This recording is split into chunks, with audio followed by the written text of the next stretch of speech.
तो उसके बाद जो है हम अपना एजेंडा भी डिस्कस करते हैं। तो फर्स्ट जो है हमारे पास जो फर्स्ट 2 to 3 मिनट्स हैं वो हम Q&A सेशंस को डेडिकेट करते हैं, ताकि हमारे पास मैक्सिमम मेंबर्स इंक्रीज हो सकें और फिर हम जो है अपने सेशन को पीक पे लेके जा सकें। तो कैसे हैं आप सब लोग, आप सबकी तबीयत कैसी है? और मुझे ये भी बताएं कि कौन लोग मुझे कहाँ से इस टाइम सुन पा रहे हैं। आपका कोई क्वेश्चन है, कोई क्यूरी है related to technical analysis, fundamental analysis, sentiment analysis, तो आप मुझसे पूछ सकते हैं। अगर कोई चीज़ आपको समझ नहीं आ रही इन चारों पांचों टॉपिक्स में, तो आप उसका क्वेश्चन कर सकते हैं। तो मैं इंशाल्लाह ताला आई विल ट्राई सुन पा रहे हैं, ताकि जो है हम फिर अपना सेशन आगे बढ़ाएं। ये भी कंफर्म करें क्या जो मेरी वॉइस और जो मेरी स्ट्रीमिंग स्क्रीन है वो आप सब तक क्लियर है। तो दूसरी बात ये है कि अब से ठीक 3-4 मिनट बाद हम अपना एजेंडा डिस्कस करेंगे। वो सेशन में बैठना है, वो जो है अ, आपने वो चीज़ लर्न करनी है, तो इंशाल्लाह ताला उसको कंटिन्यू करेंगे। ठीक है जी, बताएं ज़रा। और Q&A सेशन करते हैं फॉर 2 to 3 मिनट। इंशाल्लाह ताला फिर जो है हम अपना सेशन आगे बढ़ाते हैं। मोहम्मद नुमान रुस्तम भाई कह रहे हैं अस्सलाम वालेकुम। जी जी, वालेकुम सलाम सर, आप कैसे हैं? तबीयत कैसी है? अच्छा जी सर, मुझे मैकटी समझने में प्रॉब्लम हो रही है, क्रॉस ओवर में फंस जाता हूँ अक्सर, वीडियो से भी हेल्प नहीं मिल पा रही, प्लीज हेल्प। स्मार्टी सिराज भाई, आपका ये क्वेश्चन बिल्कुल वैलिड है और ये आंसर के काबिल है, मैं समझता हूँ। तो इसका मैं आंसर आपको ज़रूर दे दूंगा सर। बैक टी का इंडिकेटर लगा के आपके साथ इसकी डिस्कशन कर ली जाएगी आप सबके साथ, ताकि सबको एक दफ़ा दोबारा मैक टी का कॉन्सेप्ट रिवैम्प हो जाए। मैक टी को यूज़ करते हुए बेसिकली जो चीज़ बहुत इम्पोर्टेंट होती है वो होता है टाइम फ्रेम। बेसिकली जो है हम लोग जो टाइम फ्रेम है वो बहुत इम्पोर्टेंट होता है मैक टी को डिस्कशन करते हुए। तो डिफरेंट टाइम फ्रेम्स के अंदर हमें एक्सप्लोरेशन आनी चाहिए मैक टी की। अगर वो टाइम फ्रेम आपको एक्सप्लोर नहीं करना आता तो उसमें जो है लोग स्ट्रक होते हैं। ठीक है जी। कुछ इशू हो रहा है, कह रहे हैं कि जी वीडियो स्ट्रक हो रही है, पहले ठीक चल रही थी। बिल्कुल ठीक, मैं सर चेक कर लेता हूँ, ब्लॉग क्लियर है। और वालेकुम सलाम नबी सर। तो मुझे ईयरली ग्रुप वाले भी जो लोग हैं ज़रा वो भी एक दफ़ा फीडबैक दे दें कि क्या उनको भी कोई इशू ऐसा आ रहा है। मेरे पास एज सच कोई इशू रिपोर्ट नहीं हो रहा यहाँ से, तो बिल्कुल ठीक चल रहा है। नीड टू चेक कि सबको इशू फेस करना पड़ा है, अदरवाइज हम जो है दोबारा लाइव आ जाते हैं। ठीक है जी। सैयद फवाद बादशाह भाई कह रहे हैं उनकी साइड पे तो क्लियर है। Now it's fine. ठीक है जी, thank you very much. Filecoin buy करना ठीक है शॉर्ट टर्म प्रॉफिट के लिए? सर मुझे नहीं ना पता कि आपकी शॉर्ट टर्म से क्या मुराद है। शॉर्ट टर्म आप इसको कहते हो 1 मिनट को शॉर्ट टर्म कहते हैं, या 10 मिनट को शॉर्ट टर्म कहते हैं, या एक दिन को शॉर्ट टर्म कहते हैं, या मुझे ये बताएं। और Filecoin is fine coin, ये मेरे पास इन्वेंट्री में होता है। ठीक है, F T T coin and F T X ये ठीक है। तब मैं इनको समझता हूँ कि फिल कॉइन जो है वेब 3 का प्रोजेक्ट है, that is fine thing. Short term के अंदर आपने कोई भी अग्रेसिव ट्रेड करना है ना, तो मेरे प्यारे भाई टेक्निकल एनालिसिस की हेल्प से कोई भी ट्रेड ना लिएगा। अपने टेक्निकल एनालिसिस की हेल्प से, फंडामेंटल एनालिसिस की हेल्प से, और उसके बाद सेंटिमेंट एनालिसिस की हेल्प से। कि शॉर्ट टर्म में वही पैसा बनाता है जिसको टूल्स और इंडिकेटर्स की बहुत अच्छी इंफॉर्मेशन है, पहली बात। ठीक है जी। दूसरी बात, टूल्स और इंडिकेटर्स की इंफॉर्मेशन किस बंदे को होगी, वो भी चीज़ डिस्कस कर लेते हैं ना। शॉर्ट टर्म में आपके पैसे बन जाएंगे, इवन आप मिनट्स की ट्रेड के अंदर भी पैसे बना सकते हैं। भाई शॉर्ट टर्म में जिस बंदे ने भी पैसे बनाने हैं ग्रुप में, जिंदगी में आपने इतना टाइम जाया किया होगा दोस्तों की, दोस्तों यारों पार्टियों ये वो। मैं खुद यूनिवर्सिटी स्टूडेंट रहा हूँ, हमें पता है पूरा पूरा दिन भी नेटफ्लिक्स पे गुजर गया। तो भाई ये जो है ना guide number 4, technical analysis part B, ये ऐसी short term analysis, short term तरीके से पैसे बनाने की टेक्निक्स इसमें डिस्कस की गई हैं। अल्लाह ताला की ज़ात सबसे बड़ी है, मुझे उस पर भरोसा है, मुझे अपने नॉलेज पे यकीन है। आप एक दफ़ा इसको देख के देखें, ये आपको ये बताएगी कि आरएसआई से पैसे कैसे बनते हैं, मैकडी से पैसे कैसे बनते हैं। अब जो बड़े पुराने लोग हो गए हैं, 2-2 3-3 साल वाले, वो तो अब इनको किसी पासक में भी ना आने देते हो इन इंडिकेटर्स को। यार ये तो बड़े बेसिक्स है, ये क्या बता रहे हैं। अरे भाई, आप अब जाके मास्टर हुए हो, पहले जब आप 2 साल इस ग्रुप से इस ग्रुप में आए थे, तब आरएसआई आपको 80-90 आरएसआई वाले कॉइन्स भी बड़े एक्साइट करते थे यार कि सुहेल अंजुम ने नॉलेज दिया हुआ है और हम या टीम ने हमारी ने नॉलेज दिया हुआ है, तो हम इससे भी पैसे बना रहे हैं। अब जो है बड़ी बेसिक इंफॉर्मेशन है। तो मेरे प्यारे भाई, ये गाइड नंबर 4, गाइड नंबर 5 देखें, यकीन करें आपके शॉर्ट टर्म में भी पैसे ज़रूर बनेंगे, मुझे बड़ा यकीन है। क्लियर हो गया? और मुझे यूँ याद है मैंने एक क्यूरी उठाई हुई है मैकडी से रिलेटेड, तो आज जो है हम मैकडी को भी एक्सप्लोर करेंगे इंशाल्लाह ताला, ताकि आपकी जो है मैकडी जो है वो रिवैम्प हो जाए। सर, 1-2 दिन से सिग्नल्स बहुत कम में हैं, टुडे ओनली 2 सिग्नल, तो थोड़ी सी रोशनी डालें। It's due to current market. बिल्कुल जी, मार्केट की करेक्शन भी होती है, मार्केट वोलेटाइल भी होती है। अब आप, मेरा ख्याल है कि इस चीज़ के गवाह रहे होंगे आप में से बहुत सारे लोग। ठीक है, हम अपने सेशन का बाकायदा आगाज करते हैं बीटीसी की अपडेट के साथ। अच्छा, यहाँ पर देखें कि अभी फिलहाल जो है ये न्यूट्रल जोन में है, कल ये बाय जोन में था। आपका कौन सा बाय जोन होता है? जब सब लोग जो है बेचने की तैयारियों में हों। ठीक है, फियर एंड ग्रीड इंडेक्स के बारे में टिप ऑफ द डे के अंदर ये बात आज मैं रिपीट कर रहा हूँ। ठीक है।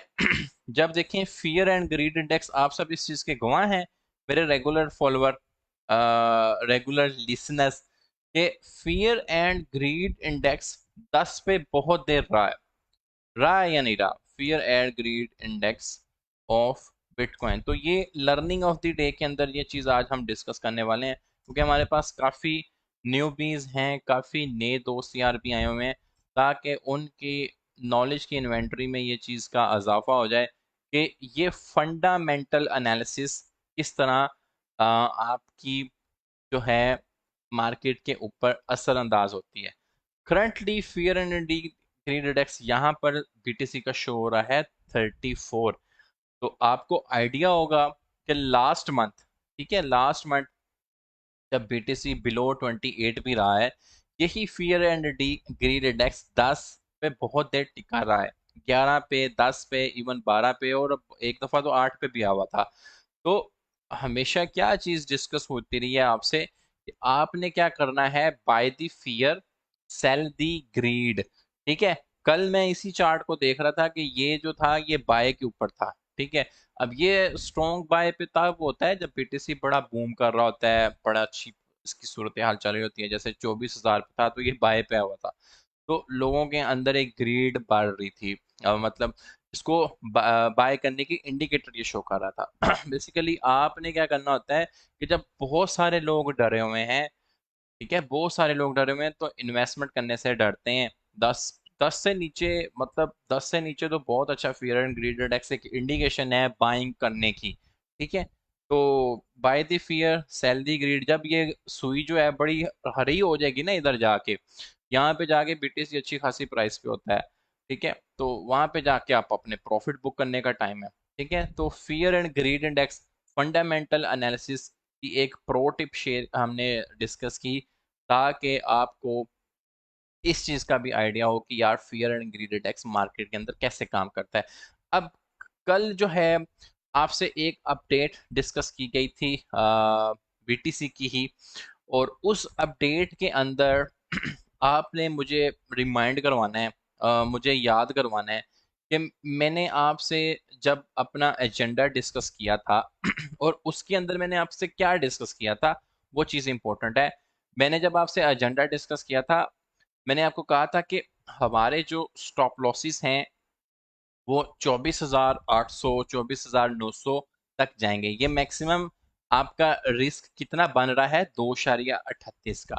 ठीक है, और हम लोग टारगेट कितना कर सकते हैं, ये रिस्क टू रिवार्ड रेशो देखें 2.24, चलो जी छठो परे 2.24 नु रिकमेंडेड RRR मैं देता हूँ 2।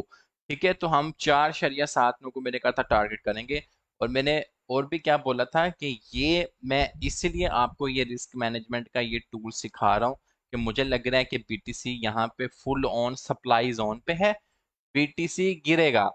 ठीक है, वो तो चलो एक न्यूज भी आई तो थोड़ा ज्यादा गिरा है, लेकिन सप्लाई जोन से रिजेक्शन हमें हुई। न्यूज ये थी कि टेस्ला के जो कंपनी वाले हैं उन्होंने कहा कि जी हम लोग जो है अपनी होल्डिंग्स हमने काफी सेल आउट कर दी हैं 75% तक की। बाद में उन्हीं के ही जो एलन मस्क साहब हैं वो कह रहे हैं कि जी हमारी न्यूज़ को ज़्यादा सीरियस ना ले, मैं जो मर्जी कहता फिर मेरा काम है मार्केट की बैंड बजाना, वो मैं बजा देता हूँ।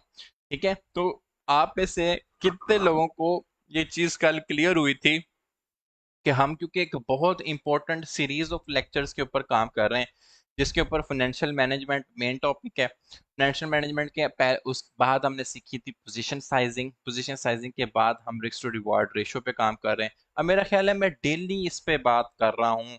मैं चाहता हूँ कि इस ग्रुप के अंदर एक तो मैं एज अ पायोनियर के तौर पे आपको रिस्क टू रिवार्ड रेशियो आप हर एक बंदे को सिखाऊं, आपकी जिंदगी में भी बहुत जरूरी है, आपकी ट्रेड सेक्टर में भी बहुत जरूरी है। ठीक है, कहते हैं ना जिन्नी चादर ओना पाँव फैलाओ। तो ये ऐसे ही है। हमारे लोगों की सबसे बड़ी गलती ही ये है कि वो चादर चूदर कोई नहीं देखते, चादर फाड़ देते हैं पकड़ के। और या चादर उड़ जाती है या फट जाती है, लिक्विडेट हो जाते हैं, स्टॉप लॉस चले जाते हैं। एट स्टॉप लॉस हिट होना कोई बुरी बात नहीं है यार, बहुत बड़े बड़े ट्रेडर्स के भी स्टॉप लॉस हिट हो जाते हैं, लेकिन where is calculated stop loss, where is your calculated take profit. तो कल यही बात हुई थी कि BTC यहाँ से रिजेक्शन ले सकता है, शॉर्ट का इंडिकेटर ही लगवाया था आपको। तो आज का एजेंडा भी यही है कि हम लोग RR पे बात करेंगे, कुछ और इसके ऊपर रोशनी डालेंगे, कुछ नई चीज़ें इसके अंदर और एक्सप्लोर करने की कोशिश करेंगे। ये है हमारा एजेंडा, ये है हमारे अगले सेशन का एक रोड मैप, ताकि आपको पता हो कि हम किस पे बात करेंगे। ठीक है, तो यहाँ तक मुझे बताएं ज़रा कितने लोग ऐसे हैं जिनको सेशन क्लियर है, अभी तक का एजेंडा क्लियर है, ताकि क्लियर हो भाई कि आपने फर्दर मेरे सेशन में बैठना ही नहीं बैठना। क्लियर है, यहाँ तक का सेशन क्लियर है। यही डिस्कशन हुई थी कि जो BTC है यहाँ से जो है हमारी रिजेक्शन ले सकता है। SNX का जो सिग्नल मिला था वो 1 आवर से लॉस में जा रहा है, होल्ड करें या सेल कर दूं ब्रो? सर सेल कर दें अगर आप लॉस में, अगर आपने RR नहीं की। दूसरी बात ये है कि जो ये एक डेडिकेटेड टीम है सिग्नल लगाती है, वो इसके ऊपर अपडेट भी आपको देती है कि कौन सा सिग्नल हिट रहा, कौन सा लॉस में रहा, किसका एसएल रहा। जब तक उनकी अपडेट भी ना आती तो आप सिग्नल के ऊपर जो है ट्रस्ट कर सकते हैं। मेरा ख्याल है कि जो भी वो सिग्नल लगाती है टीम, जो भी सिग्नल वो लगाती है टीम, उसने स्टॉप लॉस भी दिया होता है, वो इस चीज़ पे अब काफ़ी इन्फ्लुएंस रख रही है। ठीक है, तो उम्मीद है कि भाई ये आपको चीज़ें जरी क्लियर हो गई होंगी कि उनकी जो है अपडेट का आप वेट करें। डेडिकेटेड टीम है आप लोगों के लिए, जो जो क्वेश्चंस हैं उनको सिग्नल्स के तौर पे आते हैं, और जिनकी लर्निंग है वो एक तो सिग्नल देखते समझ आते हैं। यार मेरी ਤੁਹਾਨੂੰ फिर टीचिंग देने का की फ़ायदा, आपको क्रिप्टो सिग्नल्स ऑडिटर आर्मी के ऊपर इतना लेक्चर दिया गया, तो आप जो है सिग्नल्स को फिल्टर्स में लेके जाओ सारा का सारा। तो आई होप सो कि हाँ, ये चीज़ जो है आपको क्लियर होगी होगी। बच्चा कह रहा है कि जी जूम कर दें, मेरा ख्याल है मोबाइल पे देख रहा है। कोई बात नहीं सर, मैं आपके कमेंट्स को जो है जूम कर देता हूँ। सर अथीरियम शॉर्ट 10-19 लिक्विडेशन ये करना चाहिए या नहीं? यार देखो, आप जो है स्टॉप लॉस एक्टिव कर लो।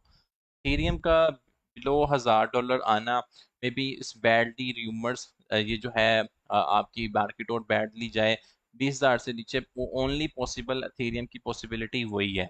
अदरवाइज जो है 1250 के ऊपर इथेरियम की बहुत अच्छी सपोर्ट है। I hope you understand. Sir chat screen zoom कर दीजिएगा प्लीज। ठीक है मेरी बहन, हो गया। SNX का ही अभी भाषण दिया है मेरे प्यारे भाई असरदार भाई, कि एक डेडिकेटेड टीम है जो ये क्वेश्चंस को सिग्नल्स के तौर पे देती है, और वो इसके ऊपर अपडेट भी देगी। ठीक है। अच्छा जी, अब आ जाते हैं हम अपने सेशन की मार्केट अपडेट के ऊपर। मार्केट अपडेट को डिस्कस करने से पहले जो है मैं आपसे कुछ चीज़ें डिस्कस कर लूँ कि मेरी जो मार्केट अपडेट है वो मैंने आपके सामने ये देखें बाकायदा सप्लाई एंड डिमांड जोन जो है वो बना कर गया हूँ। मैंने इसमें कोई चेंजेस नहीं की। कल ये जो मेरा ट्रेडिंग व्यू का अकाउंट है क्रिप्टो सिग्नल्स ऑडिटर आर्मी वाला, ये डेडिकेटेड आपके लिए रखा हुआ है, ठीक है। तो मैंने इसके अंदर कोई फर्दर चेंजेस नहीं की। तो आप जो है यहाँ से ही इसकी ट्रांसपेरेंसी एंड एक्यूरेसी चेक कर सकते हैं कि जो सप्लाई और डिमांड जोन आपसे अपडेट किया है क्या वो वर्क करती भी है या नहीं, या सुहेल साहब एम ही मुंह उठा के ये सप्लाई डिमांड जोन जो है अपडेट कर देते हैं। मैंने आपसे सप्लाई जोन शेयर किया था मैक्सिमम 24,000 से लेकर 24,500 तक, ठीक है। 24,000 ये 200 पे देखें ना, रेड लाइन लगाई हुई है, यहाँ से मैंने कहा था ये हमारी रेजिस्टेंस है और मैक्सिमम जो सप्लाई हमारी चलेगी वो चलेगी यहाँ तक, ठीक है, 24,500 तक।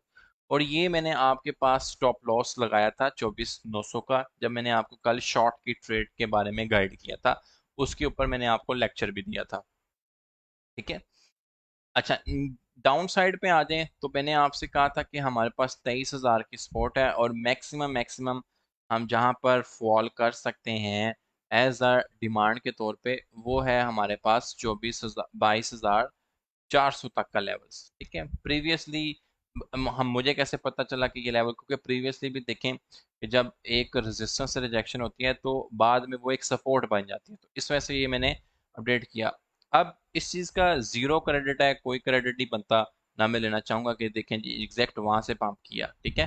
तो यहाँ पर जो है आप सिर्फ अपने एक माइंड में रखें कि हमारे पास जो एक सपोर्ट है वो है 22,400 तक, ठीक है। अपसाइड वाला जो आपने याद रखना है, वो अभी देखें 22,900 प्राइस चल रही है, तो level by level trading zone में आपको जो दे रहा हूँ वो आप याद कर लें। इसी जोन के अंदर जो है हमें ट्रेड सेटअप्स मिलेंगे। करंटली 22,900 प्राइस चल रही है, तो 23,800 का लेवल एज अ रेजिस्टेंस के तौर पे, और डाउन साइड पे 22,400 का लेवल। और अब यार खुदा का वास्ता है कि डिमांड और सप्लाई के दरमियान आपने कंफ्यूज नहीं होना। इसमें मैंने बहुत बात की है कि जो हम आपको रेजिस्टेंस देते हैं और जो सप्लाई देते हैं इन दोनों में क्या फ़र्क है, जो आपको सपोर्ट देते हैं और जो आपको डिमांड देते हैं इन दोनों में क्या फ़र्क है, ठीक है। तो उम्मीद करता हूँ कि आपको जो है बीटीसी का पिक्चर क्लियर है। कल भी बीटीसी, यार समझदार आदमी तो बीटीसी अपडेट से ही पैसे बना लेगा, स्मार्ट आदमी है। कल भी कहा आपसे, डिस्कशन यही की कि बिल्कुल बीटीसी सिस्टम सप्लाई जोन पे खड़ा हुआ है, यहाँ पे रिजेक्शन पॉसिबल है। और एक न्यूज़ भी आ गई, उसने जल्दी के ऊपर तेल का काम किया तो बीटीसी बड़ा फास्टली गिरा, लेकिन गिरा भी हमारी बनाई हुई सप्लाई तक ही है, ठीक है। तो कितने लोग ऐसे हैं जो कहते हैं कि जी बीटीसी की ट्रेडिंग जोन क्लियर है, इस टाइम 23,800 हमारे पास रेजिस्टेंस के तौर पे काम कर रही है, 22,400 जो है हमारे पास एज सपोर्ट के तौर पे काम कर रही है। मैक्सिमम सप्लाई जोन जा सकता है 24,500 तक और मैक्सिमम डिमांड जोन जा सकता है 22,100 तक। कितने लोग ऐसे हैं जो कहते हैं कि जी बीटीसी की अपडेट क्लियर है, आप जो है लाइफ के अंदर भी मूव ऑन करें, सेशन के अंदर भी मूव ऑन करें, ताकि जो है हम वाकई मूव ऑन करें। और कौन से ऐसे दो इम्पोर्टेंट लेवल्स हैं जो मैंने आपसे डिस्कस किए हैं जिनको आपने मद्देनज़र रखते हुए अपने ट्रेड्स के सेटअप, अपनी रिस्क टू रिवार्ड रेशियो की सेटअप, अपनी रिस्क मैनेजमेंट की सेटअप जो है आपने करने हैं। कितने लोग ऐसे हैं जो कहते हैं कि जी यहाँ तक जो है सेशन हमें क्लियर है। और मैंने कौन से ऐसे दो इंपॉर्टेंट लेवल्स बताए हैं ज़रा वो भी मुझे बताएं।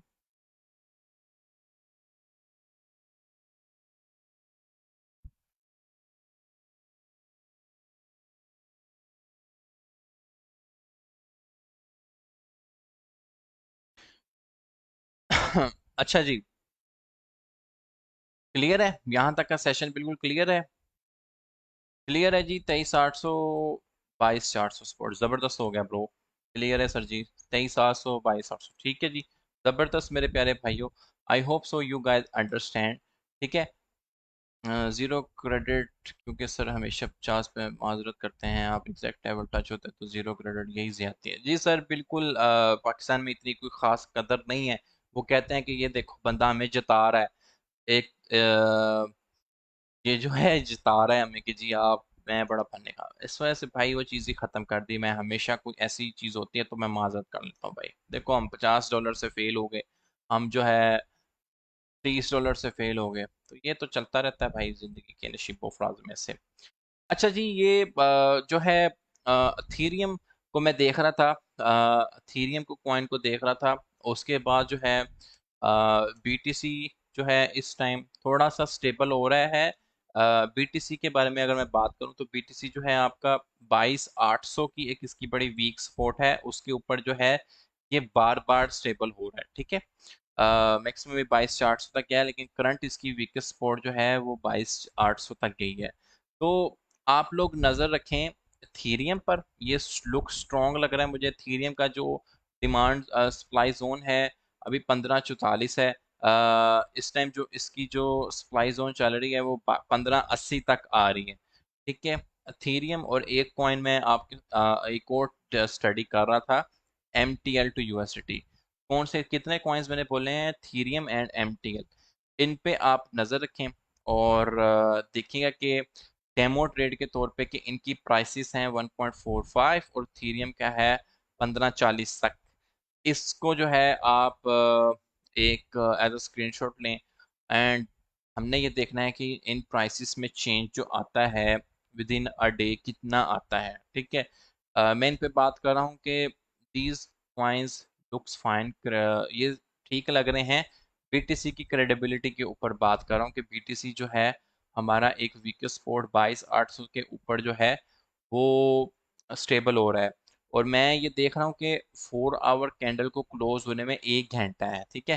तो 1 घंटा अगर हम 23,000 से ऊपर क्लोज करने में कामयाब हो जाते हैं कि 4 आवर की कैंडल को, तो आप एक छोटी सी रिलीफ रैली देखेंगे आपको आल्ट कॉइन्स में, ठीक है। अथीरियम जो है उसके अंदर मेरी टॉप प्रायोरिटी में आ रहा है कि एथेरियम के अंदर भी आपको एक चेंज देखने को मिलेगी। मिनिमम ये 1550 तक आप इसको देख सकते हैं, ठीक है। अभी भी आप इसमें कुछ प्रॉफिट बुक करना चाहें तो कर सकते हैं, एथेरियम को 1540 से बाय करके 1542-43 तक, तो आपको जो है कुछ प्रॉफिट परसेंटेज इसमें मिल जाएगी। बात क्लियर हो गई है, ठीक है। तो ये तो थी हमारी आर्ट कॉइन्स के लिहाज से अपडेट, ठीक है। अब जो है जाते जाते एक हम छोटा सा लेसन डिस्कस करेंगे रिगार्डिंग जो हमारे लाइव सेशन की रीत रिवाज है कि हम कुछ ना कुछ नया ज़रूर डिस्कस करते हैं। तो मैं आपसे पूछना चाहूँगा एज अ न्यू बी, मुझे 3 दिन हो गए हैं, मतलब पूरे 3 हफ्ते हो गए हैं फाइनेंशियल मैनेजमेंट के ऊपर डिस्कशन देते हुए, मेंटोरशिप देते हुए।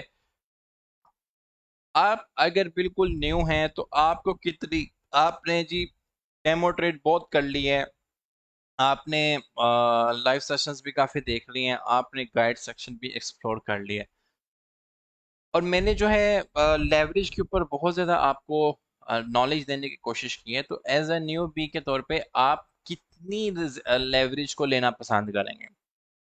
सर अगर कोई रेजिस्टेंस पे कंसोलिडेट कर रहा हो तो इसका मतलब है कि यहाँ से पंप हो सकता है। देखिए सर, रेजिस्टेंस का एक लेवल है, एक मतलब जैसे मैंने आपसे बीटीसी की रेजिस्टेंस शेयर की है 23,800 के ऊपर, ठीक है। 23,800 के, अब यहाँ से ऊपर थोड़ी सी क्लोज हो गई कि कभी ऊपर जा रहा है यहाँ से ही, ठीक है, कभी यहाँ से ये ऊपर है फिर डाउन आ रहा है, फिर ऊपर है ये फिर डाउन आ रहा है, मतलब इस तरह की स्टेबिलिटी है ना। तो हम ये कहते हैं कि हाँ जी जी बिल्कुल रेजिस्टेंस से ये स्टेबल हुआ है और इसका सून ब्रेकआउट कन्फर्म हो सकता है। इस चीज़ की एग्जांपल्स हमें चार्ट पे बेशुमार मिल जाएंगी। मैं आपको काफ़ी सारी एग्जांपल्स दे सकता हूँ, जैसे कि यहाँ पर देखें, एक, चलें जी आपकी एक लर्निंग ऑफ द डे के अंदर एक चीज़ और डिस्कस करते हैं। यहाँ पर देखें कि फ़र्ज़ करें कि आपके पास एक ये चार्ट है, ठीक है। यहाँ पर मैं इसी इसी इसी के ऊपर बात करता हूँ कि अगर आप इस चार्ट के ऊपर गौर से देखें, क्योंकि कैंडल्स है ना, कैंडल्स को ये ना लो कि ये एक रंग है सब्ज और ग्रीन मोमबत्तियों का ना। देखें यहाँ पर, देखें इस वीक को देखें कि यहाँ पर आती है 21,500 पे, फिर आपको रिजेक्शन, फिर देखें एक वीक आती है, फिर रिजेक्शन। लेकिन यहाँ पर देखें कि वॉल्यूम जो है इस चीज़ को ब्रेकआउट करने में कामयाब हो रहा है। और आपको पता है कि जब एक रेजिस्टेंस टूटती है तो वही रेजिस्टेंस फिर नेक्स्ट सपोर्ट बनती है। तो आपने देखा कि जो नेक्स्ट रिजेक्शन हुई है वो सिर्फ उसी रेजिस्टेंस की वीक तक की जा रही है। ये देख रहे हैं, ये चीज़ थोड़ी कंक्लूड करने की कोशिश किया करें। ठीक है, आपको पता होगी बेसिकली है तो वॉल्यूम, जब ये रेजिस्टेंस तोड़ने की कोशिश की तो एक अच्छा खासा वॉल्यूम। अब यहाँ पर लोगों के बाय ऑर्डर्स हैं, ठीक है, जिसने ये बाय कर करके किया है तो बाय ऑर्डर है, तो मोस्टली और बाय ऑर्डर्स भी यहाँ पर जो है ट्रिगर होंगे। ठीक है, तो ये सीन पार्ट है कि जी यहाँ से फिर दोबारा जाता है। तो इस तरह आप साइकोलॉजी को समझने की कोशिश करें रेजिस्टेंस की। Same goes for the support level. अब यहाँ पर देखें कि हमारे पास जो है सपोर्ट लेवल के ये वाले एरियाज हैं। ठीक है जी, इसको आप यहाँ पे कर लें। अब इस सपोर्ट पे देखें कि अगर आपके पास जब भी बीटीसी आया है इस पे लोन पे, पंप आया, पंप आया, पंप, फिर देखो एक हैवी अपसाइड स्विंग मूवमेंट लेने के बाद इसी जोन में आया, फिर पंप। तो इसको इस तरीके से आपने समझना है कि यार स्पोर्ट की एज अ साइकोलॉजी किस तरह काम करती है। ठीक है जी, तो ये है जी 5 to 8x recommended, 5 to 8x ज़बरदस्त हो गया। सर फ्यूचर में स्टॉप लॉस यूज़ कब बता दें? अमजद अली सुमरू भाई, मैंने बहुत दफ़ा बताया है और काफ़ी दफ़ा कल की भी मेरी सारी की सारी ट्रेनिंग उठा के देख लें सर, इसी चीज़ के ऊपर ही है कि आपने स्टॉप लॉस कैसे लगाना है, यही तो आपको बताया है। अब मैंने आपसे जब कल का ये सेशन डिस्कस किया था, ये आपसे ये देखें, ये मैंने कहा था कि जी हम लोग यहाँ पर अपनी ट्रेड को खोलते हैं और हमारा take profit next demand zone है। स्टॉप लॉस मैंने आपको बताया था कि जब आपकी हैवीएस्ट सप्लाई से ऊपर चला जाए तो आपने वहां पे जाके अपना स्टॉप लॉस एक्टिव करना है। ठीक है, तो स्टॉप लॉस मेरे प्यारे भाई ऐसे लगाते हैं, ये बात मैंने आपसे डिस्कस की थी। क्लियर हो गया? तो कॉइन्स थे दो, M T L and Ethereum. I hope so कि आप इन दोनों कॉइन्स को स्क्रीनशॉट ले लिया होगा, इनके प्राइसेस के भी। तो वी विल डिस्कस के देखेंगे इन पे क्या इफेक्ट आ रहा है मार्केट की 22,800 की ऊपर स्टेबिलिटी के ऊपर। ठीक है, ये था हमारा आज का सेशन। और जाते जाते ये बता दूं कि एक बच्चा पूछ रहा है कि जी हम मिसिंग सेशंस कहाँ से फाइंड कर सकते हैं। देखिए प्यारे भाई, आप हैं ईयरली ग्रुप में, आप हैं ये मेन ग्रुप में। ठीक है जी, ये ग्रुप 5 कार जका प्राइवेट्स ग्रुप। तो आपने क्या करना है कि ग्रुप के मेंबर्स में जाना है, सी आल में। देखिए मैं किस आईडी से भी लाइव हूँ, 10 नेशन की ना, 10 की आईडी को आपने खोल लेना है ग्रुप के मेंबर्स में जाके। ठीक है, यहाँ पे देखें करंटली ये मेरा सेशन चल रहा है, इससे पहले असद का सेशन हुआ, कल का मेरा सेशन, फिर असद। जितने भी रिकॉर्डेड सेशन हैं वो आपको यहाँ पर मिल जाएंगे, आप इजीली इसको देख सकते हैं जब आप अपने फ्री टाइम्स में आएंगे, फ्री आवर्स में आएंगे। ठीक है जी, अगर आप लाइव नहीं देख सकते। थैंक यू वेरी मच जिस बंदे ने भी सेशन ज्वाइन किया। इंशाल्लाह ताला मिलेंगे अपने नेक्स्ट सेशन के अंदर। Stay blessed, stay tuned.